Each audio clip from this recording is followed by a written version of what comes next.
Robot যদি বাচ্চা জন্ম দেয়? সাইফাই মনে হচ্ছে তো?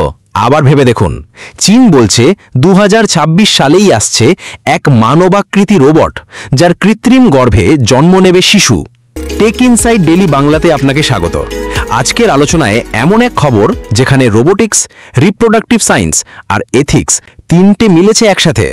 চীনের গুয়াংজুর কাইওয়া টেকনোলজি ডক্টর ঝ্যাং চিয়াংয়ের নেতৃত্বে তৈরি করছে এক হিউম্যানয়েড রোবট, যার মধ্যে থাকবে সম্পূর্ণ কার্যকর কৃত্রিম গর্ভ।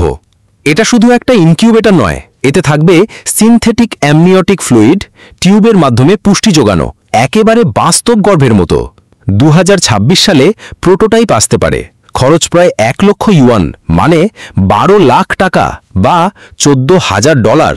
হোয়াইট ম্যাটার্স বা গুরুত্ব: 1. বন্ধ্যাত্ব সমস্যার নতুন সমাধান। 2. জনসংখ্যা কমে যাওয়া দেশগুলির জন্য ডেমোগ্রাফিক সমাধান। 3. বিশাল এথিক্যাল প্রশ্ন, মাতৃত্ব, পরিবার, মানুষের ভূমিকা সব বদলে যেতে পারে। আমেরিকা, ইসরায়েল, ইউরোপের ল্যাবগুলো 2017 সাল থেকেই পশুর ভ্রূণ কৃত্রিম ব্যাগে বাঁচিয়ে রাখছে, কিন্তু রোবটের মধ্যে মানুষের জন্ম এটাই প্রথম। সমর্থকদের মতে এই প্রযুক্তি গর্ভধারণকে করবে আরও নিরাপদ আর সবার জন্য অ্যাক্সেসেবল। যেসব নারী শারীরিক কারণে সন্তান ধারণ করতে পারেন না, তাদের জন্য এক নতুন সম্ভাবনা।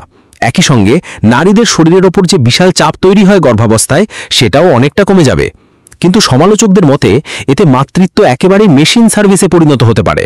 মা আর সন্তানের আবেগের যে বন্ধন, যা গর্ভের 9 মাসে তৈরি হয়, তা কি এক রোবট দিতে পারবে? সমাজে পরিবার আর সম্পর্কের ধারণা কি তাহলে দুর্বল হয়ে যাবে? এখন প্রশ্ন, রোবট প্রেগন্যান্সি কি মানবতার জন্য বড় জয়, নাকি এটা এমন এক সীমারেখা যা আমাদের অতিক্রম করা উচিত নয়? আপনার মতামত কমেন্টে লিখুন। এই ধরনের ফিউচার টেক আপডেট পেতে সাবস্ক্রাইব করুন টেক ইনসাইড ডেলি বাংলাতে। আবার দেখা হবে নতুন টেক ব্রেকথ্রু নিয়ে।